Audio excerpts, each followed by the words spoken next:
Our Mother Earth are very much linked. And so for us to protect one, we have to protect the other, and we can only be stronger when we're together. So it's very heartwarming to see so many faces out here coming together for this good cause. My mother is Leona LeClaire Kinsey. My grandfather was Finley LeClaire. My grandmother was Beatrice Johnson.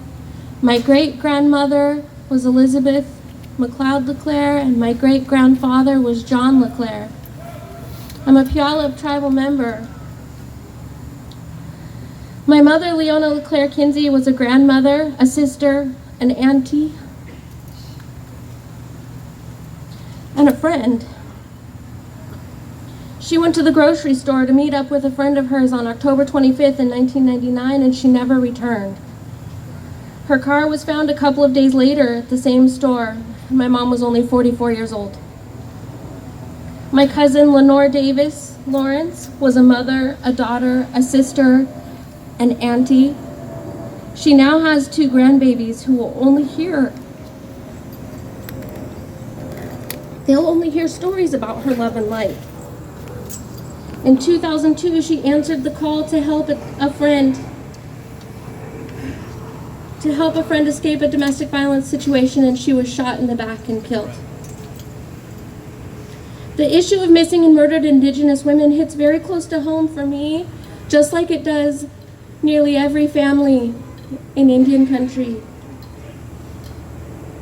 When I speak of my mom and my cousin, their stories represent just one family, and we're just one of countless numbers of families who've been impacted by the issue with the loss of a loved one. We do represent, though, the many risk factors that are causing our Indigenous people to go missing or be murdered. The majority of our murdered Indigenous women never receive justice, never. The federal government fails to prosecute, and they fail to thoroughly investigate and respond to reports of missing Indigenous people. Families of the missing suffer of loss that doesn't end. We go on with life because life goes on, but we're still very, very much emotionally attached to the moment that we realized something was wrong and that our loved ones weren't coming home. And without that closure and without answers, we're left to speculate every possible outcome. To relive the moment, to imagine in every detail the fate of our loved ones, not just once, but in every possible way we can imagine. With every other family that goes on this journey, we relive that experience with them. Every homicide on the news, every horror story, every television show, we imagine our loved ones in that position. We're haunted by the unknown fate, and I would love just for us to be able to just accept one of those fates, just one, instead of every gruesome one that we have to look over and relive and feel. To address the desecration of our land is also to address the issue of missing and murdered Indigenous people, and there's a proven link that's over 500 years old. I am Puyallup, and we're the Salmon people. We're citizens of a sovereign nation, and we're dependents on the United States and under the protection of the United States. A protection that they fail to keep time and time again, and they're falling short to protect our women, to protect our children, and to protect our Mother Earth. Our traditional Puyallup lands are under attack by Puget Sound Energy and the LNG facility that they're building on our land. The unpermitted construction of an 8 million gallon liquefied natural gas facility and pipeline that run through our reservation and our traditional territories. This threatens our way of life, our salmon, our water, our air, our culture, the lives of everyone and every living thing along the path of that pipeline and the radius of that blast zone.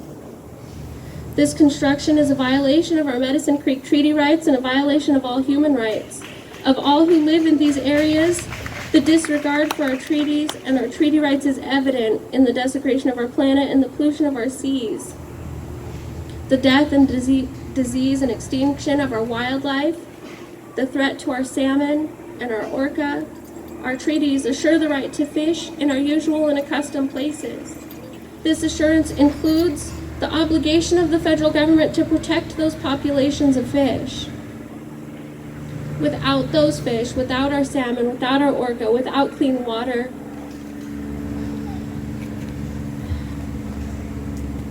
our cultural identity is under attack.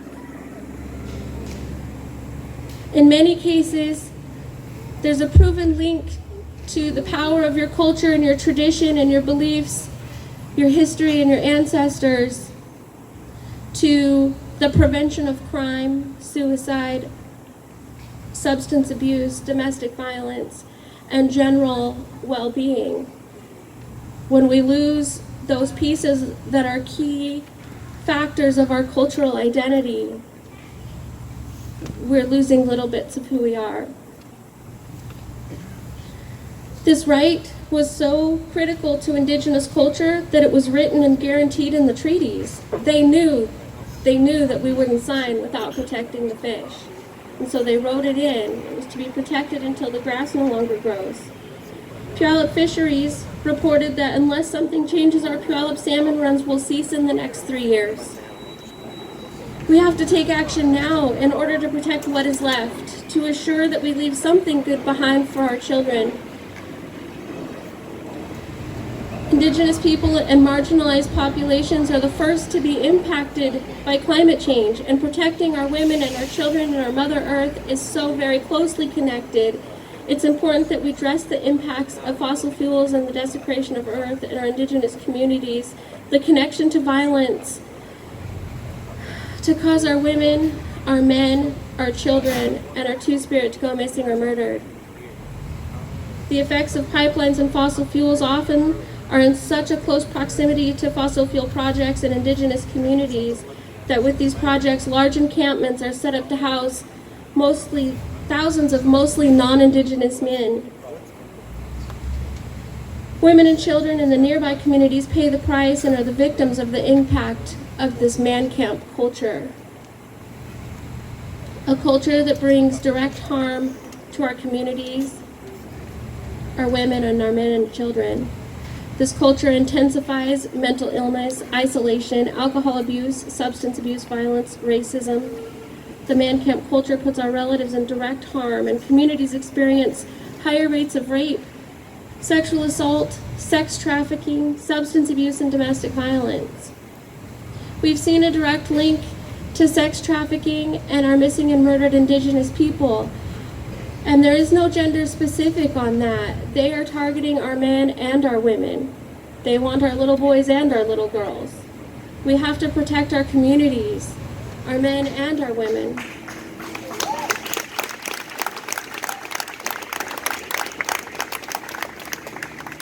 Our women are sacred. We are sacred. We rely on our men to protect us, to be the warriors in our communities. We were leaders. We held a traditional role as matriarchal leaders in our communities. We need our men there to protect us and hold that safe space, to raise our young children how to be good human beings and set a role model example for them. As women, we have to use our voices to protect them as well. When the issue of missing and murdered comes up, men are going missing at higher rates than women in some areas. So we have to address the full issue. To only address women, we're only addressing about 40% of the issue of missing and murdered. We need our men here to protect us. We have to stop this violence. A health report titled Understanding the State of Industrial Camps in North BC states that in man camp cultures and man camp environments, the drug use and alcohol use is seen as a way of blowing off steam after work, a normal way of life. It can lead to periods of family tension and problems. Additionally, substance abuse impacts those host communities.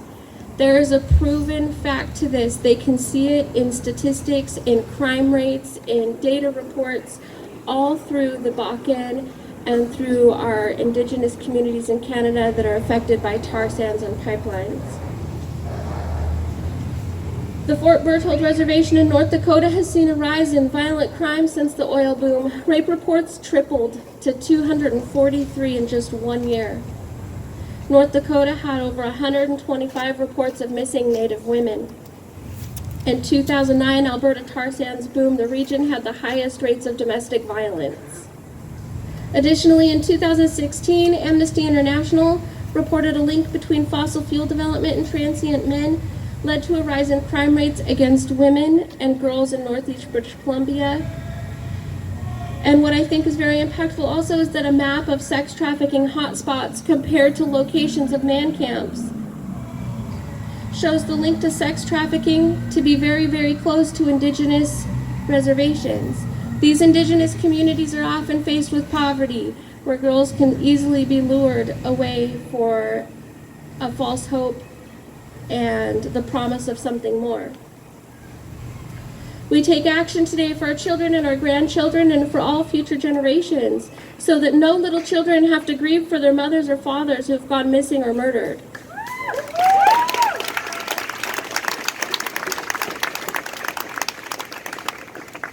The epidemic of missing and murdered Indigenous women in the United States has very, very little solid data. There's pieces of data in many different forums, but none of it has thoroughly been compiled.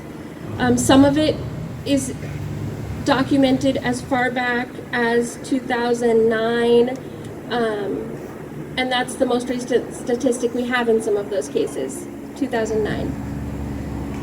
However, in 2015, statistics in Canada reported that Native women accounted for a quarter of all murdered women, yet they only account for less than 5% of the Indigenous population in the country.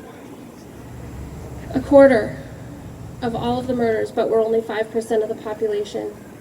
In US, the CDC reports homicide is the third leading cause of death for Native women 10 through 24 years old, and the third leading cause of death for Native men 10 through 34 years old. In 2017, United States reported over 10,700 missing Native American men and women. Almost 75% of Native women homicide cases were due to domestic partner and intimate partner violence. The rise to domestic violence within our Bakken communities and our oil boom communities and the man camp areas is a direct contributor to this. On some reservations, homicide rates are 10 times higher than national average. Within Washington state here, we are one of 5 states in the country whose murder rate of Native people is 4%. It exceeds our Native population totals. I'd like to close with a quote by our sister Joy Braun, addressing man camps in her community, and she says, "From the tar sands to the Bakken, everywhere there are dirty oil projects near Indigenous populations, our women are targeted by these oil workers. Our women go missing and murdered, and that has only increased. A man camp is slated to go in within a mile of her reservation. She's terrified for her women and children. We must hold accountable the extractive industries that fund this travesty of murder. The blood is on their hands.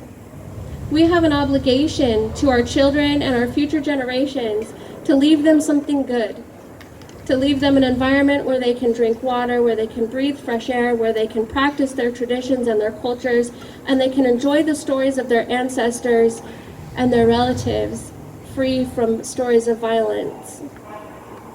I thank you all for coming together today, for supporting this great issue.